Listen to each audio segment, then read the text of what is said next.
CGP. Cleveland Gaming Podcast. Video games, culture, anime, toys, pinball, tabletop. CGP. Cleveland Gaming Podcast. Here we go. CGP. This is the Cleveland Gaming Podcast. CGP. Time to press start.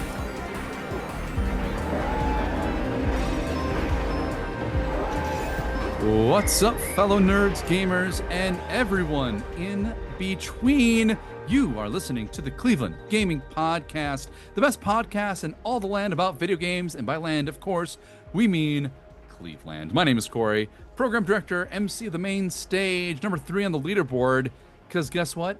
He keeps getting points. His lead is undeniable. He's on fire, he's number 1, and he's here. It's Mr. Tom Jenkins. Tom, I gotta say, I'm very impressed that you're getting quite a bit of sun, even though we're like just 3 weeks out from the show, and you're still just looking so shiny and new. How you do it? We're getting in training mode for the show. You know, we gotta get in fit and in shape and ready to go. So I've been, getting some walks in around the neighborhood because I know it's gonna be like 3 miles back and forth, dude, up and down the IX Center every day. We got our 16,000 steps a day at the IX Center. So yeah, but I definitely got some sunburn and some nice sunburn spots on my bald head. It's only give you more glow and radiance, sir. But you know who was also glowing and radiant last year? That was the winner of our Game Dev area from last year. That's Paper Frog Studios and Notebook Knockout, and they're going to be our guests on the episode here today. But before we get to them, a few bits of housekeeping and upkeeping. This show brought to you by all of you. Thank you for listening. So do all those things. Like, share, subscribe, comment wherever you find the episode. Literally, just take a second to be like, yes, in the comments. It means a lot to us. But most importantly, you tuned in. You're A+ in my book. And of course, do not forget that the show, the Cleveland Gaming Classic, it is coming up here soon, September 19th through the 21st at the IX Center. Get your tickets today. We are so excited to welcome everyone back to the show this year. And Tom, I think we're going to blow the roof off the IX Center this year. And I think we're about to blow the roof off this podcast too. I heard it's going to be a real knockout. I can't segue it any better. Yeah, like just hearing like the Zoom voice saying recording in progress. It just feels very like real, right? It's like, okay. Yeah. At least it's being very clear, which I imagine, it must be pretty transparent and difficult for you guys holding the weight of championship on your shoulders from last year, being our game of the year in our indie developer space. How has your life truly changed having had to do what the Bard said, heavy is the head that wears the crown? Can you give us some examples of, rushes of fans that have been trying to clamor to get your autographs, and maybe even like some of those, thrown after candy bars after you leave an event venue? How has fame and fortune really changed your lives in the last year? I mean, it's been like a little overwhelming, but we've been getting through it. Yeah. But no, it really, like, winning the Best in Show last year, like, really has just given us like the confidence to like say like, this game, we're not crazy. Like, this game is good, and we just got to keep chugging and get it out to people. Yeah, for sure. Stevie's totally right. Yeah. Riley, I can tell you're the strong and silent type here of the group. You must have had a very hard time with all the attention garnered post-show. Have you been able to handle the swath of fans waiting at the stage door after exiting a group function? We definitely were not expecting it. So it was came out of left field, but like you said, it's a burden we're ready to take on and going into next year with that headspace. Sincerity and sarcasm aside, I have the absolute privilege to welcome to the Cleveland Gaming Podcast the crew that did win our Best in Show from our game developer area in CGC 2024, and that is our friends with Paper Frog Studios, Riley, Steven, and Alec. Gentlemen, welcome to the podcast. How y'all doing in all honesty? Y'all feeling pretty good? Excited for a coming year at Cleveland Gaming Classic? Give us some high levels. Riley, how you feeling? Woo, feeling great. On top of the world. Looking forward to Cleveland Gaming Classic 25. I can tell. And the Kickstarter. And there you go. Yes. There you go. Yes.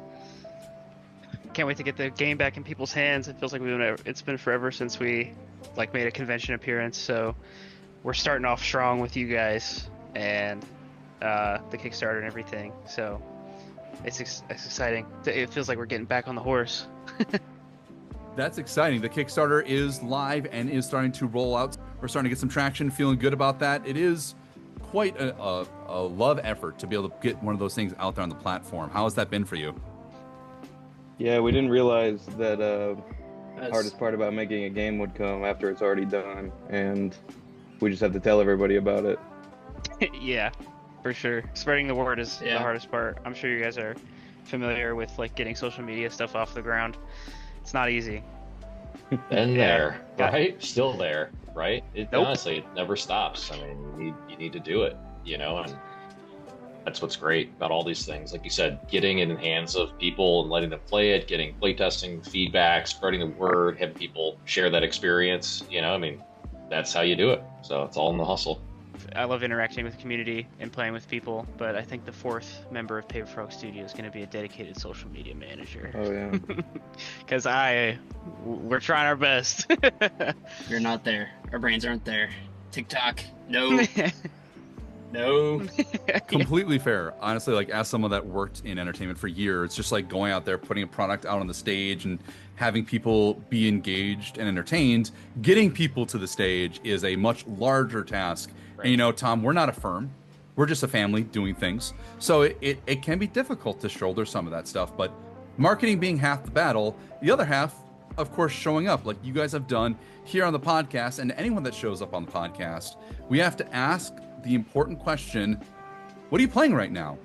We are CGC, we're a game convention, so let's get some insights on some of the games that you are playing right now, whether it be card games, whether it's retro or current video games, maybe something in between. Maybe you're enjoying a good, robust round of hopscotch. We would like to know. Alec, how's your hopscotching been lately, or is there another game that you're playing? Well, we love hopscotch here. It's a very sophisticated game, but I've been playing, video game wise, I've been playing the Phantom Pain, actually, Metal Gear Solid 5. How's that rolling along? Yeah, it's fine. I played it in 2017 when it came out. I never got into it, and since they remastered 3, I was like, maybe I'll give it another shot, and I fell into it right away. Yeah. But I mean, for the most part, I'm always playing Pokemon cards. I love Pokemon TCG. Absolutely. It's my bread and butter. Yep. I feel you on that. Also, I just want to give a shout out to the Metal Gear Solid of it all. I remember playing Snake Eater myself and falling in love with that franchise. Going back, playing the GameCube remaster of Twin Snakes was a great joy for me. What a great port. And, I never got a chance to get around to playing Phantom Pain, but hopefully the experience is great. It's one of the best, I gotta say. Do you think you're gonna play 3 Delta, the remake that just came out? If I have time. As soon as the show's over, I have to play Clair Obscura. That is a need. I've been wanting to play that so bad. Yeah. Yes. And I'm like, bought it, installed, haven't played. I really want to find a physical copy of the game, which is my one thing. I'm like, it's so hard to find physical copies of that game because it came off of viral success, Yeah. So it just didn't have a lot of physical copies out there. But as soon as the show's over, I'm gonna open up my world and hopefully play some get a game complete because I got way too many on my docket uncompleted. Yeah, I feel that. Steven, what are you playing? I got the Switch 2 lately. Been trying out DK Bonanza. It's been pretty nice. Get out there. My apologies. Apparently my Siri heard your name and decided to chime in on the episode. Sorry, Steven. That happens to my wife all the time. But DK Bonanza, so far it's been pretty good. Not too deep into it to where people are saying it's the best game ever made, but I can see how it could get there. I've been playing a little bit of The Binding of Isaac as well. I've always just loved that game. Just fun to play a run every night, and then embarrassingly, I've been playing some Counter-Strike 2. Or classily, I've been playing some Counter-Strike 2. Hey, there we go. Tom, you and I both know a little bit about DK Bonanza. We've been grinding at that a little bit here and there, haven't we? Yeah, I played a little bit of it. I think honestly probably about 45 minutes of it, and I haven't picked it up since then. That's the hard part to get past. Just no time right now. Yeah. Right? I know. I'm at this point where I get to a floor and I say I need to collect all the bananas. Like the old Donkey Kong 64 collectathon mentality has slowly seeped its way into my mind with Bonanza, and now I'm just afraid to play another level knowing that I'm going to obsess about getting every banana. So it's my own personal struggle, but I'm willing to take it on.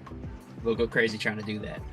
I may just. If you see me crazy at the show, it's probably just because of the bananas. Riley, tell us, what are you playing lately?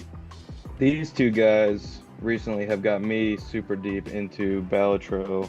Oh, what a game. Absolutely good call. It's just starting to click. Now, I just did my first high card only run. And now I'm locked in. Now I'm seeing the ones and zeros. Riley, I think it's time for us to curse Tom with the burden of another fantastic game. Can you give him like a one-sentence runner of why he needs to play Balatro yesterday? It is a game that evolves as you play it, but it's great every step of the way. When you're on stage one, best game you played all year. You get to stage 2, somehow better. Stage 3, every stage. That's right. Well put, sir. Tom, it's like Vampire Survivors, but with cards, is my seller too. Oh yeah, super good, but be careful, especially this close to the convention coming up. I don't know if now would be a good time. Yeah. Yeah, I was gonna say this has come up before. Someone mentioned this previously on the podcast as being that they were playing. Yeah, so I've heard this before, but I've not played it yet. It might be the perfect choice for him because it's actually something he can complete in a run, as opposed to, I'm sure, Tom, the games you've been playing, I'm sure you've made some delightful progress on your promise Won't happen. for this season to complete Final Fantasy VII. I'm sure you're doing great. How's your engagement with Avalanche? How are you doing with that so far? No, I've not even touched it again. No, great. I'm at the Falcon tier V-Bucks castle, just killing it. Is that it? Wait, Yes. Yes. Yeah, exactly. the original Alex, or the remake? Yeah. No, the original. The original. Original? Okay. Yeah. No, I have Cool. made no progress, but that is because I always have a good excuse. That is because yesterday for 6 hours, I spent the day playtesting games for CGC. So, little sweet interaction came out of it. I ended up playing Golden Axe 2 on the Genesis with both of my boys. That's cool. They each got a 20 to 30 minute run with Dad, which is cool. Then I got to play X-Men on the Genesis, which I love that game. Always have loved that game. Children of the Atom? No, the original one, just like straight Oh. X-Men. You start in the Danger Room. That one's great. Played Spider-Man, and then I played Fix-It Felix, hack / mod / whatever game on the Genesis. So that is what I spent on top of 200 other games I've been testing on systems. I'm trying to get Night Trap to work on a Sega CD because I think that'd be fun to have at the show. Oh, that'd be a great ad. I love that. Night Trap. Let's get it going. So, but two of my Sega CDs are down. I've got one left, so I'm going to see if I can make it work. So, but no progress on Final Fantasy VII, and it ain't going to happen before the show at this point because we are just weeks away. Wait, hey, it sounds like you guys got a lot to do. I don't know. Don't give long him an game. out. Don't give him an out. It's a Don't give long it forgiveness. game, Yeah, man. no, Alex. Don't give him Alex forgiveness. earning points here. Alex earning points. What, do you think we run a convention or something? No, come on. Yeah, we do. Tom's being lazy. Yeah, they really did that. It's infamous for having multiple discs I on the didn't- original PlayStation. I didn't realize how much work. You guys always have so much variety on the so- show floor. I didn't realize how much work goes into, how much work you guys personally put into that. It's crazy. You gotta test everything. It's insane. Yeah. Yeah, a couple weeks ago, I still haven't finished either, is testing out all the tube TVs. I think we've got something like 60 some CRT TVs. And so we literally label every one what inputs work. Is this a coax only? Is this composite in? Is this video 2? Is this video 3? Yeah. I mean, we literally go TV by TV, number every console, everything, every system. It is painstakingly hard, but we've only got a finite time to move in, so we want to make sure it's turnkey, and we want to put on some good games for everybody too. Right. So yeah, it's a lot. Yeah, where do you guys source all the pinball and retro cabinets? From everywhere. From everywhere. That's a great question. From everywhere. That's a great question. Yeah, we've built up our own inventory over the last couple of years, but then we have really good partners of the show. So Thorson Gaming is one. The new guy, Tony. He's coming from somewhere in the Carolinas, bringing some Japanese imports this year. And then I've got a great friend here locally too, Don Johnson. He actually runs Cleveland Pinball Show. He helps us out with the pinball machines. So they come from everywhere. I mean, really, partners of the show, and then ourselves have been working on building and buying cabs. So, but it's a labor of love, not unlike what you guys do awesome. in putting together Notebook Knockout, creating all of Paper Frog Studios, and we're excited to get to know a little bit more about the process underneath there. But I'll give you the high levels of what I'm playing. Tom, I know you were trying to swing it over to me a second ago. I was trying to ask. You tried. I heard it. Still trying to complete Persona 3. It's impossible, and it's such a grindy game. Donkey Kong Bonanza. Yep, I'm right there with you. And Alec, in opposition to you, I'm a Magic the Gathering player, but I did recently get to make a couple runs and won 5 boxes on Arena Direct, and that felt pretty good with me and my friend. While we were having a few adult Mickey beverages, we ended up walking with $700 worth of Magic products, so that's pretty cool. But the good news is that gets to be my segue for my first question that I wrote tirelessly on the show notes. See, watch how it connects. If you get it correct, there's a $700 prize. That's what we need to tell you. Oh, dip. Well. What? Tom literally just volunteered me and my friend's winnings. That's pretty cool, Tom. It was in the show notes, Corey. Didn't you read the notes? Jeez. I didn't read Alec. them. I made them. Sorry. My apologies. Oh, sorry, I'll read them next time. I do have edit rights. Oh, you do? He certainly does. But watch the segue, right? Here we go. From Monopoly to Magic the Gathering. See, I connected the last one, and I had alliteration. 2 for 1. All types of tabletop games have some sort of origin story. Guys, can you tell us the origin story of Paper Frog Studios, and was that connected with Notebook Knockout? Did the company come first? Did the concept for the game come first? Love to know what's some of the origins on that. Yeah, the company came after the idea for the game. The game sort of beckoned the needing for the company. But we've actually been making games together since we were in college. Probably like 8 years ago, we went to Kent State for game design. And we made a bunch of little projects, like unreleased stuff for school on the side, board games, video games. Had a lot of fun. After we graduated, we kind of had like a 2-year hiatus, probably, would you guys say? And yeah, for sure. And we decided to bring the band back together. So this is kind of our reunion. We've been working on it for about 3 years now. As you know, it's finally releasing during the Cleveland Gaming Classic, and it's been a blast. Yeah. It's been a long time. We've been trying to do everything right, test everything rigorously, and we're finally there. We feel really good about it. And one thing I've noticed when I've had a chance to play the game at different participating locations, one thing that I really found great about the game, and I feel like might have been part of that process of creating it, is how easy it is to pick up and how quick it is to do a run.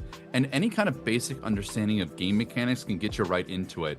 Steven or Alec, can you give us some insights onto how accessibility played in your design of the game itself? Yeah, for sure. I mean, I like the way that you used run. We're talking about Balatro, roguelikes, super huge roguelike head. I love stuff like Slay the Spire. Oh, can't wait for the sequel coming this year. Let's go. Oh, yeah, I know. Slay the Spire. Heck yeah. Well, we might talk about it later. I don't know. That was my pandemic game. I wasted so many 3 a.m.s on that one. But please, let's not go on a tangent on that. It's so fire. So good. It's so fire.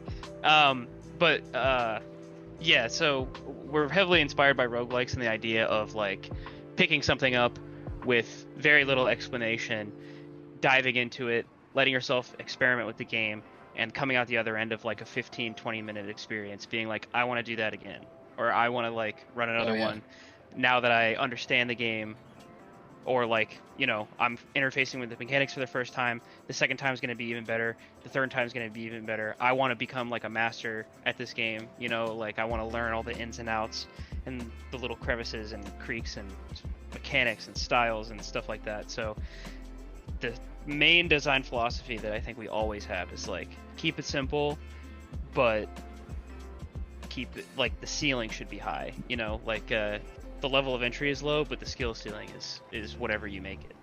And your local Magic the Gathering tournament winner, 1K tournament winner, can get a lot of strategy depth out of it too. And let it be known too, though I may have some winnings, when Tom and I played, he definitely smoked me pretty hard. I remember, Tom, you went out for blood for me, and I have not forgotten that, sir. True. Who won that game? We didn't win though. Well, one of us didn't win, did we? Did Alec win that game? No, I think you won that one. Really? I'm pretty sure. Yeah. All I remember is, Tom, you definitely made a choice to go out for blood against me, and I'm like, I'm still holding that in the back of my head. Well, you know me. Skull for the jugular. Skull. That's like a main thing, honestly, that we notice. Like, new people who play the game usually like win their first go. And it might be a little it might be because, you know, nobody wants to target the new guy, or, you know, nobody wants to dogpile on a new player. But usually people win their first time or their second time playing. It's kind of a weird pattern. Yeah, and the new people usually don't target each other. True. And I think some of that has to do with the table talk or like the influencing throughout the game. But it's all part of the strategy. Yeah, I remember that game. That was a good game, action packed. What I recall from just the play experience of it, it really harkened back to times with me playing other games like the Coup, and there was a little bit of like Werewolf, and definitely like the format of Commander, where you have to make those choices in a social setting. And I'm wondering, in the game design of it, did that come out naturally from the play of it, or was the multiplayer aspect of choosing targets always like part of the way that you were designing the game? Because it really does, when you have a lot of different options available to you, particularly with other players, change the texture of the game. I would love to know kind of the process of getting to that point where you're like, oh, this is the experience we want to give to our players. The whole multiplayer aspect of it, the almost semi-political aspect of it.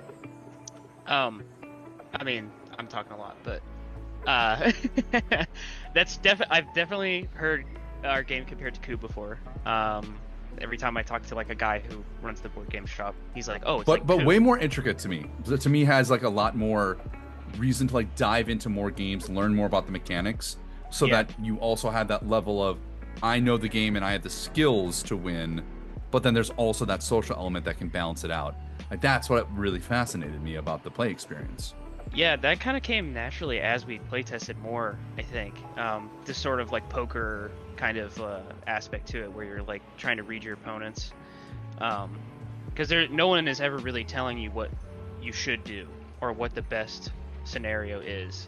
So keeping it as open as possible leaves room for you to, like, people naturally, I think, want to wiggle their way around and like try to break things, I guess, if that's that's one way to put it. People naturally want to find the alternative route. You know, how can I do this in a sneakier way, or how can I do this in a way that the game designers maybe didn't intend?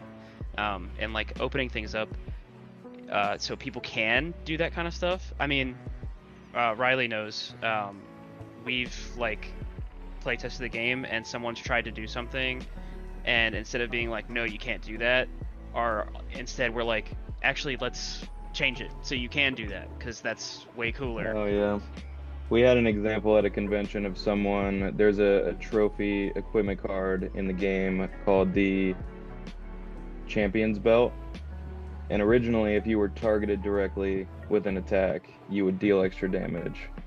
We had a first-time player poison themselves to self-inflict damage to sort of proc this bonus damage effect, and it was absolutely not how that interaction worked.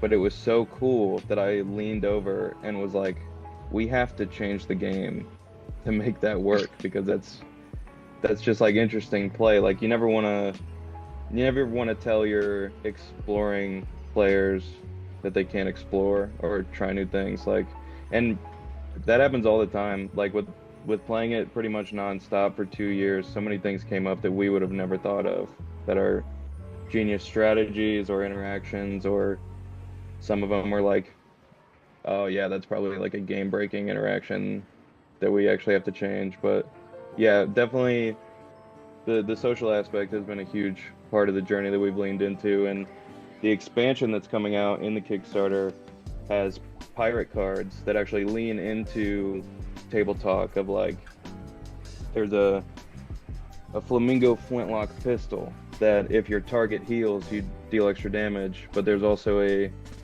Buddy Berry pirate pomegranate that if your target heals, you both heal extra. So just knowing that both of those things are in the game helps sort of influence and encourage that table talk, because that's really when the game is at its best. Also, great naming conventions. Just side note, by the way. I like that. There's some good alliteration and assonance. But one thing I'm really hearing that I think is great, one of my favorite concepts in game development, is narrative equity. How much storytelling does something have, and being able to give players that ability to discover the interactions by keeping things open and allowing people to create their own narratives and self-identity. Like the self-poison damage is very much part of the clever play syndrome of some people in their game design. Steven, do you have any like insights on maybe a story that when someone was playing it, you're like, oh, this was a light bulb moment, and you're like, oh yeah, we should definitely make this thing happen? I love that story, Riley. That poison one was definitely the biggest one that stands out in my head. As far as like, just there are some things that we would have come down on the table, and like just things would feel bad. Like for example, like potions, like we like the utility that they provide, but we had so many cards that were just like wiping them, and we just never got to really see them like interact. So we like cut down the wiping of potions and stuff just to make sure that like people are going to be able to see those like take effect and have fun with them. But as far as like specific things, do you guys have any? I mean, the Thorn Sword Chalice is pretty cool. Oh yeah, that's a good one. So essentially, the Thorn Sword self damages you. You deal a lot of damage to a target, but you run the risk of knocking yourself out. But the Chalice will bring you back to life with 4 health if you would be knocked out on that turn.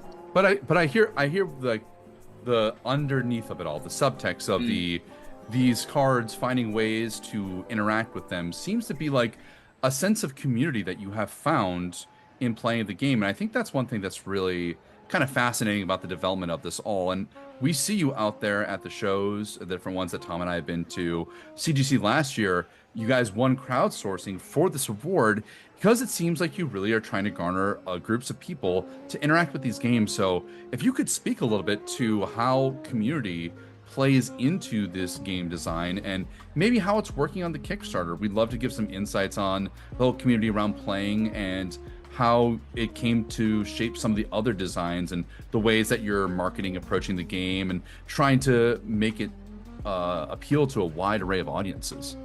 Okay, yeah, like I mean, it's like you said, community is like a huge like vein of the design process, and I mean, if you're not like listening to what your players want to see or like ensuring that everybody's having fun, what are you doing? I mean, it's like you know, Reggie said, if it's not fun, why bother? So hearing people like give us feedback and coming up with their own solutions, coming up with their own creations, that is like our biggest push factor.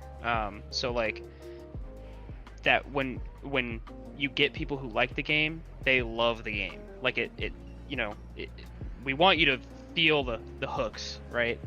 The reason that I even like find myself playing anything is because like I get myself addicted to it. Like Balatro, for example.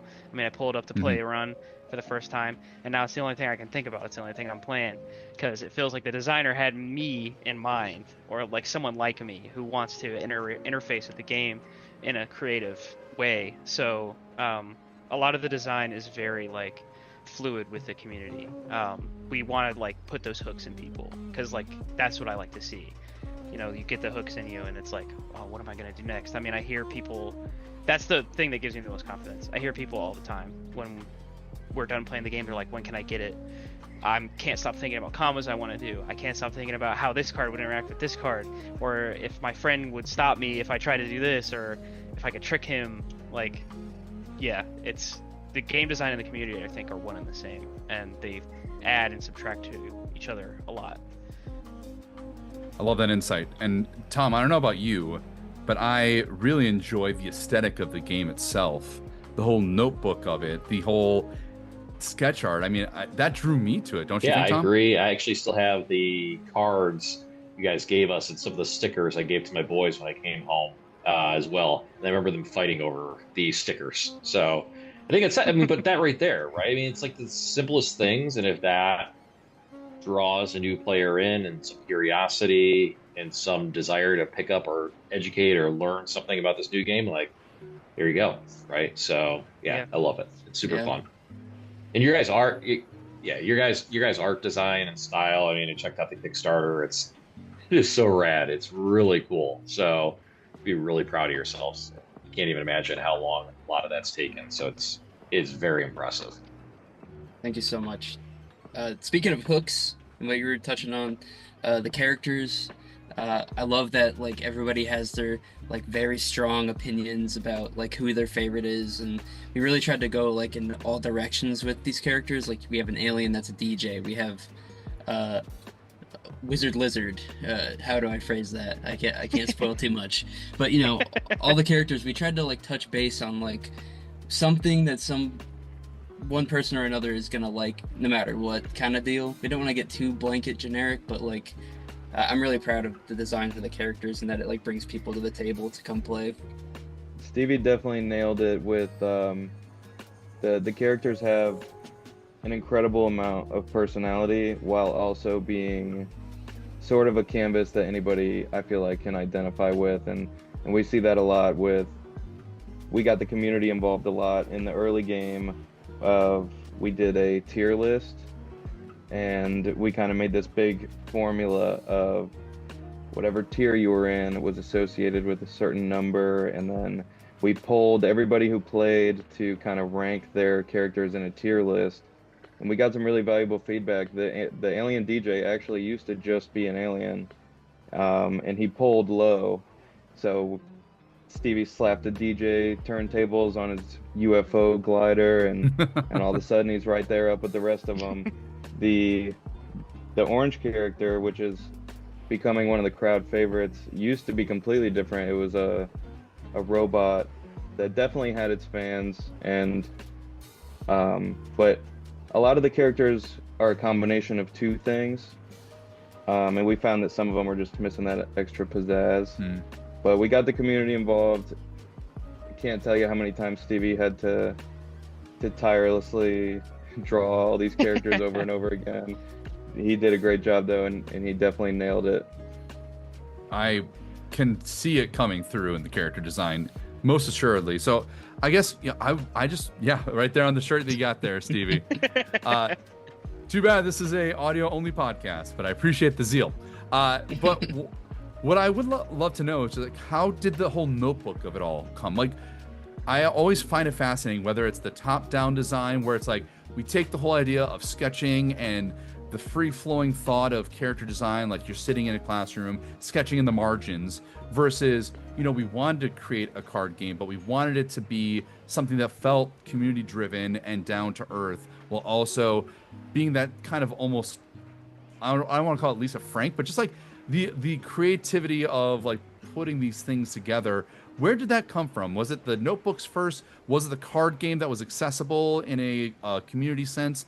How did that creative process come to be? As far as like the notebook aspect of the game, we definitely had like the mechanics and everything first, and then like figuring out the art style, that was like something that came after all that. But the reason why we have the notebook is because I draw everything in a notebook, and I pretty much take a picture of it, put it into Photoshop, and trace over my own drawings. So that's pretty much all the art in the game, is that it starts out in the notebook like so, and then goes right onto Photoshop. Gosh. Directly translated. I mean, I used to teach drawing classes for Disney. I wish I had an ounce of your talent. I was just faking it till I make it, but You know, Tom, I have to say, though, it's really cool to hear all this underpinning, especially you guys all came from Kent. Is that right? That's you made that connection in college, yeah? Yeah. Yep. Yeah. Stevie and I have known each other forever, but me and Riley met. Like we all went to the same dorm in Kent State. So. And Tom, it's so cool to see, especially because we're doing a lot this year in the realm of Kent State and CIA with the universe of game developers. It's kind of cool to see the origins to now they're on their feet. The game is out there. Kickstarters are happening. It's kind of... That's all I'm thinking about as I'm sitting here, right? It's amazing. It's amazing. I'm sitting here thinking that exactly, Corey. Sorry to cut you off, but I'm like, this is great. This is the story. This is it. This is what we... it from other people too. You know, it's funny because the show all year long, people always asking us like, oh, what are indie devs and who are these devs and who are these people and how do we get involved? And that's why we try to bring a spotlight on it too. And that's for, you know, Corey, to your credit, you know, everything you're doing with the Cleveland Gaming Foundation this year, you know, trying to do that, spark that interest, create new game companies, inspire new passions, invest in people that want to invest in themselves and create awesome things. So it's cool that you guys are already doing that. So, and Tom kind of alluded to it there a second ago. This is our year where we're really trying to put our money where our mouths are, and we're giving out scholarships to students at Kent State and CIA in the game development department, about 1,000 to each school. So wow. For you guys, I think to any developers that might listen to this episode now or in the future, being that you started there and now you're in this place where you're winning awards, you've got your game, it's part of your adult life, what's a bit of advice you could give to those students who maybe have a genesis of an idea to then make it into a reality? I think knowing that journey and maybe giving some bit of insight could truly be something that unlocks for someone. So if there's something like that out there, we'd love to hear a share. Yeah, I definitely think people, like, if you have a very strong idea, you have a dream, find the people that, you know, who can share that dream with you, who can, like, see it the same way that you do, and who believe in it just as strongly, and just come together, just start making stuff. That's all that really matters. You gotta start putting pen on paper. You gotta start looking into annoying, like, shipping costs. You gotta do that stuff in order to get anywhere. Yeah, I was gonna say something like really similar. You just gotta start making stuff, even if you don't get all the way to the end of the process every time. Nobody does, really. Everybody who's ever made something great or worth remembering has made 100 things before that they threw in the trash can. So, you know, I think, what do they say, kill your darlings or something like that. Don't be afraid to, yeah, don't be afraid to put an idea in the bin. You might pick it back up later too. The world is an unpredictable place, and make sure when you're working with people, I mean, it's like Stevie said, I think we work so well together because Riley and I are not artistic in any capacity, but I think Stevie has this quality where he can kind of just get into our brain. Like, if I say something, he can, like, magically produce exactly what me and Riley are cooking up, or the three of us are cooking up. So, you know, don't be afraid to talk to people, meet people, make stuff, do things. Come on the podcast. Come on the podcast. Right, yeah, no, exactly. Do things indeed. Riley, what could you say to a student potentially listening to this, seeing that process come to life through your journey? I think the biggest thing to keep in mind when going to school, in my experience, is that you always get back only as much as you put in. And the more that you're doing, the more that you'll get back. Yeah. Succinct, well said, sir. But all these dreams come from somewhere, right? And all the games that have inspired us have come from somewhere. And quite frankly, this season is coming from a point of, let's say, competition or definition, as it were, because we are doing a season-long journey where we are asking our guests to come on and help us determine something within our CGC family. And that is trying to figure out what is the best retro game of all time. We've put a bunch up on the board already, and we are going to be determining it based on our guests and our attendees as well at the show at a 6 p.m. Event that we're going to have on the main stage. But as you three, of course, being last year's Best in Show winner and guest of the podcast, well, we'd love for you to put a game onto the list. And allow me to review what we have on the list thus far. We've got Elden Ring. I know, retro game. That's a friend of the show, Dan Lalo. He's just a little obsessed by the game. Golden Axe, Mech Warrior 1, Final Fantasy 6, the original generation of Pokemon, Phantasy Star Online, Super Metroid, and Super Mario Brothers 3. Gentlemen, love to throw another game onto that list. So if you have one to nominate, it might just become CGC's best retro game of all time. Feel free to collaborate as a team here. Yeah, I feel like with Elden Ring being on the board, it would be a crime for me to not point out that Dark Souls 1 being the greatest Where game it came of all time. from. Yeah, that is a fair point. But is Dark Souls 1 the greatest retro game of all time? I don't know. It's subjective. It truly is. I don't know if it embodies what should be embodied by greatest retro game.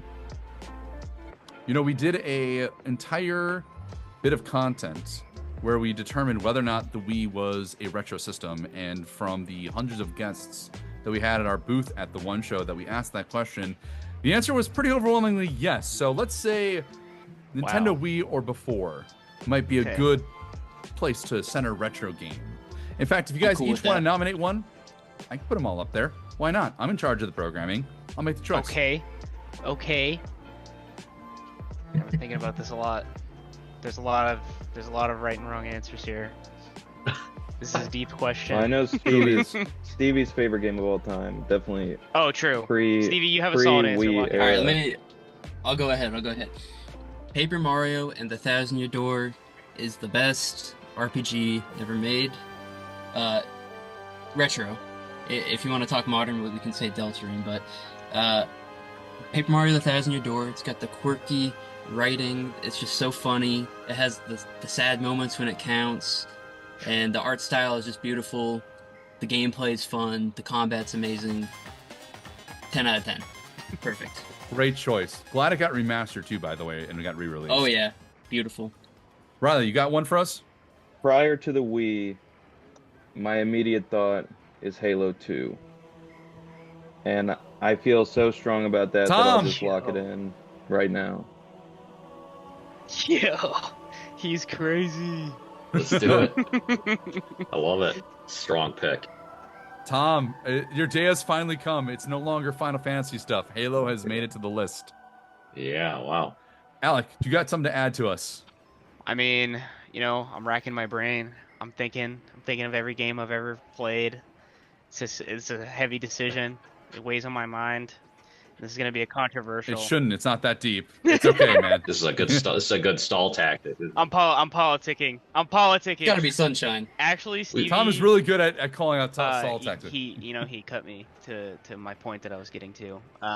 Yes, he did. I guessed it. There's one game that keeps rattling around my brain, and this is a controversial choice, but Super Mario Sunshine. It's a phenomenal game. I mean, the vibes are immaculate. It's so solid. The character design. Who made the Piantas? I will give them $1 million. That's the greatest thing. I love the Cataquack. The character design. The vibes. The sunshine.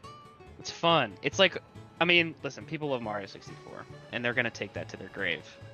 But something about, Flood, man. It's just... I've played that game more times, probably, than any retro game. So I think it would be disingenuous of me to say anything else. Well, Halo 2, Paper Mario and the Thousand Year Door, and Super Mario Sunshine will all be able to make it to the bracketology to see which one, after going head-to-head, will be CGC's best retro game of all time. And if you guys are around 6 p.m. on the main stage, we're going to be having that competition. You can come and advocate as you like to see potentially who might be that number one. And we'd love to have you there. But before we get to the show, we got to finish this show right here, because every episode we like to end with a little engagement. And, well, you guys got a team of 3, and have you ever wondered who is best on their feet? Well, we're going to find out here today with a little categories challenge. In the grand tradition of Showcase S games, our 3 guests are going to compete head-to-head in heads-up play. I'm going to present a category. You're going to name something in that category that has not been said thus far. We're going to go round and round we go. When someone repeats something, or I take too much time, O-U-T out. And we're going to see amongst Riley, Steven, and Alec who is going to be that number 1. In fact, we're going to go in that order, starting with the first round. Riley, I'm going to go to you first. Steven, then Alec. Alec, you've been talking a lot, so I want to make sure that you get a little chance to catch your breath here by going last there. You're welcome, of course, for putting you in pole position. I'm joking, of course, as it is. Tom, I'm going to need your help here to be the sideline referee to make sure that we're staying on top of no one taking too long, nor repeating something in the category. Are you up to that task, sir? Always. I'm up for bowling these guys. Got it. Check. Keep them on point. Love it. So, for example, a good one would be award-winning games. I'd have you guys go around. Riley, you would say... Notebook Knockout. That he filled it in. Oh. That's why we put it as an example, folks. He picked it up. I love it. And then you wouldn't be able to say Notebook Knockout again. You go round and round. That's it. Is this like generally like things that have been awarded before, like by anything? That was just an example. It's fine. I'm not going to use that one. Okay. It's not test time yet, dude. No, I just wanted to give you guys a moment for flex. That's what the example was for. Minus 2 points. Oh. All right, here we go. I'm on it, Corey. Right. I'm on it. Here we go. We're going to go into it, okay? We're going to go into it. We're going to complete it until one person's standing. Tom, you're keeping track of everything. So, first up, video games from the 1990s. Video games made in the 1990s. Categories challenge. Riley, starting with you, go. Pokemon Red and Blue. Steven. Pac-Man. Tom, can you floor check that for me? I don't believe that was made in the 90s. What? No. What? No, I don't think so. Hold on. Steven. No way. Clearly the 80s. Wait, did you say Yeah, you might have missed that Pac-Man? part. It might have cut out my internet. 1980, That is the superior Pac-Man. Yeah, if you would have said like Pac-Man 64 or something like that. Hey, Grandma was playing that one. All right. don't let him get away. I like with how that. we were all quiet. Like, That's crazy. It was literally the sinews in my mind. We're like, wait, what? Steven, you're out. Alec. Yeah. Games from the 90s. Doom. Riley. Doom 2. I'll allow it. Blind judge allows it. Alec. Sonic the Hedgehog, the original. Riley. Super Mario 3. That's close. I think that's in the 90s. Incorrect. 89. 88. Oh! Alec, you get the first W. Well done, sir. Hey, to be fair, I think we've highlighted something here. Games from the 80s and 90s kind of have become a little meshed up in the classic retro ages of yore, right? Gotta love that 8-bit. That's before our time. I wish it was before mine. I can confidently say it is firmly in my time. All right, next category. Steven, we're going to start with you this time. Fictional game characters starting with the letter M in their name. Fictional character starting with the letter M. Steven, go. Mario. Alec. Dude, that's crazy. 2. Mad Max. Oh, at the buzzer. We'll take it. Riley. Mega Man. Steven. Mickey Mouse. He has a video game. Does confirmed. Alec. Max Payne. Yeah. Riley. Nice. Getting all the maxes, Alec. Yeah, there's got to be one more. Put me up for Marcus Phoenix. Yes, from Gears of War. I love it. Oh. Steven. Magmar, the Pokemon. I count it. Alec. We can count. Wait. Hold on. We're counting Pokemon? Hold on. 3. Come on, no song. Marcus from Borderlands. That's another Marcus. I'm gonna assume that's right. It is. Marcus, the guy who sells the guns. Riley. I'm gonna go Mighty Anna from Pokemon also. Steven. Meta Knight. Alec. That was a crazy pull. We got the counter. I'm doing 5, 4, 3, 2, 1. Come on. Now I'm cooked. Cooked. Riley, go. Riley. Machamp. Steven. He can't keep getting away with this. Oh, he's going Pokemon. All right. No. Done. No, I was gonna say, hold on. For stepping in, only allowing one Pokemon per player. Otherwise, we're gonna be here all night. Okay. Dang. All right, Riley, go. I only have Pokemon. 3, 2, 1. Steven redeems. Well done, Steven. Nice. He's going crazy. Oh, He's going man. nuts. He's really wild. It's like I've never won anything before. it's Except might that be the award best last year. moment of his life, and it really shouldn't Number be. 1. Game's not over yet. Alec, you're going to start our next one. Okay. This is the category card games. Card games, go. Can we count digital card games? Yes, card games. Any card game counts. I'm saying Catan. Sure, it has cards in it. Riley. Texas Hold'em. Steven. Balatro. Alec. Slay Spire. Nice. Riley. Notebook Knockout. Classy. Hey. We had to get there eventually. Steven. Like trading cards. All right, Magic the Gathering. Alec. The Pokemon trading card game. Riley. Yu-Gi-Oh! Card game. Oh, Steven. MetaZoo. Alec. The Digimon card game. Yeah. Riley. Give me a Hearthstone. You can have a Hearthstone. Nice. Steven. Okay. Good one. Cards Against Humanity. CD. Done. Alec. Oh wow. Can I get Uno?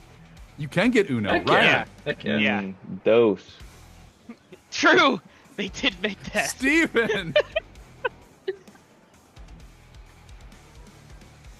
3, 2, He's cooked. 1. McDonald's souvenir. McDonald's dinner. What is McDonald's souvenir? Now pass on, What? bro. He's got no Eh. idea. They give out trading cards. Alec. You dead. Keep going. The Binding of Isaac, 4 Souls. Yes. Riley. Damn. Slay the Spire. I said Already Slay the said. Spire. Oh. You Already fool! said. You Cool. fool! We That still was embarrassing, Riley. Yeah, I give thought me that was another heat too. That's the worst part. One Piece we could have still had. Versus System, one of my classic I favorites. forgot they made a One Piece card game. That's true. And Disney made one too. Yeah. It's kind of hot right now. I'm just sitting here thinking about all the card games I used to play with my grandma. Like Bridge, Hearts, Spades, I had Blackjack. Blackjack. Yeah. Yeah. I had Blackjack in the Cannon next. That was coming up. Yeah, I blanked on all those. You're telling me I could have said baseball? Could have said Rummy, dude. Hmm? We got a Texas Hold'em. We got a Texas Hold'em out there. Yeah, you guys should have ran that. You should have ran Oh, that. dude. Yeah. I could have kept going all day. And you pulled out the McDonald's playset cards or whatever you're stupid. What was that? I don't know. Were you just thinking about the McDonald's Japan Pokemon giveaway that just happened? Yeah, Yeah, you're. it's a bloodbath. It is. It truly is. All right, last one. I got one more chance for redemption. Video games with multiplayer components. Video games with multiplayer components. Back to Riley. Start us off. Portal 2. Goated. Steven. Call of Duty. Nice. Alec. Helldivers 2. Dun dun dun dun dun dun. Riley. Halo 2. Hey. Oh, Steven. Battlefield. Alec. Jackbox Party Pack 1 through 10. We covered them all. Got you guys. Riley. This is video games only. Yeah. Mortal Kombat. Done. Steven. Street Fighter. Alec. Baldur's Gate 3. Riley. Capcom versus DC. DC? Capcom versus Marvel. There. Marvel versus Capcom. Dave, I'm keeping Okay. it. It was fine. Steven. He said, Keep moving. Steven. Guilty Gear. Ooh, nice. We got a tournament of that this year. Alec. Super Smash Brothers. Melee. Riley. I don't know why I had to clarify. 1 through 5. Super Smash Brothers Brawl. Smash Bros off the table. Keep going, Steven. Can't do it. Yeah, say Gross. something. Yeeted. Yeah. Wait, me? Yeah. Yeah. The Binding of Isaac, new update. You can play multiplayer now. Heard, True. Alec. Monster Hunter. He's cooking. Riley. Chess. There is a chess video game. It was in all the computers. Chess.com. Chess.com. Chess.com. Steven. No Man's Sky. Alec. Web fishing. Did you guys play that? That was viral. No, but I'll trust you. We're reducing on time, going to 3 seconds. Riley. World of Warcraft. Steven. Among Us. Alec. Risk of Rain 2. Riley. RuneScape. Steven. Lethal Company. Sure, I don't know what that is. Alec. Counter Strike. Riley. I'm blanking, man. I'm cooked. Steven. Minecraft. Alec. Oh, Elden Ring Night Rain. Steven. Mario Tennis. Alec. Mario Golf. Steven. Mario Party. Alec. All gonna be ugly now. Oh, Mario Kart. Steven. Mario. I don't actually don't. Yeah. Buns. Oh my god. I got the cheese sweats on that last one. That was a Intense. lot. Jeez Louise. Tom, that was some good competition right there. That was great. You guys are fun. Good job. Nice job. Regardless of the overall points, you know who's a winner? The podcast is a winner for getting to you guys on the show. Thanks for joining us for the Cleveland Gaming Podcast. I heard there's Kickstarter. We're doing the thing. Give all of our listeners those details. Let them know about it. Guys, September 16th. September 16th. Go back to Kickstarter. It's gonna be True. epic. It's gonna have an expansion. You can get some enamel pins of the characters. You can get some sticker sheets. They're all Exclusive shiny cards. true. Things to be baby. unlocked. Things to be revealed. Lots of secrets. Lots of special things. True. Stretch goals. And you know my mammalian brain loves them shiny pieces of cardboard. Let's go. Heck yeah. Me too. We got them. Tom, first off, I thought it was great to see that the guys from Kent, where they went from, where they are now, seeing the whole picture of game design come alive, them being our winner from last year. What glorious insights. I really just had a great time seeing everything that the guys at Paper Frog Studio had to offer the community, CGC, and more. Well, that's what's, I mean, I agree. And I think that's what's amazing about our show and other shows too, that a lot of these guys go to, right? I mean, we didn't know these guys, you know, Alex, Steven, and Riley, what, a year ago? And now we're on a podcast talking to them. We've played their game a couple times. They won best in show last year at our show. And, you know, we all have connections to gaming and great stories. And that's what just is incredible about CGC and the whole community aspect. And there's countless other developers too. We've had some of them on this podcast before and been friends with them for years. And it's just really great to see. So yeah, I mean, amazing work by those guys. It ties it all together. It really, really does. And also, as the side ref, we never got an answer. Who won the categories challenge? Was it Alec? Did Alec blitz that out? Did I see that? I think it was Al, or did Steven? No, was it Steven? I don't remember. We were just cooking so hard. I'm not even sure, but they just had so many good answers. I was like, boom. There's some real chefing up there. As soon as Mario games were started going back and forth, I got slightly concerned. I was like, Mario Badminton, Mario Lacrosse, Mario. I was like, where's it gonna? That's why I put a kibosh on the Pokemon thing. Like, we were gonna be here all night. Well, kibosh or not, what great guys and what great competitions. But we want to hear from you. Have you had a chance to play in any of the games in the Indie Dev area at CGC? Was Tom unjust in his referee call to put a kibosh on naming all the M-named Pokemon? Do we need a recount? Let us know in the comments below. Of course, take a second, rate it, like it, share it, subscribe. Yeah, I'm doing all the social people things. What about it? We're just trying to do a show. Just saying, we appreciate all of you here today. And of course, don't forget, get those tickets today. September 19th through the 21st, Cleveland Gaming Classic. It's back, IX Center, and we are just absolutely filled with joy to bring it to you this year. But Corey, what do you think? I mean, do you think we shuffle these cards back into the deck for now and save this file on the podcast? And we present for cuts as well. My name is Corey. This is Final Boss Tom. And you've been listening to the Cleveland Gaming Podcast. We'll check you on the next episode. CGP. Cleveland Gaming Podcast. Powering down.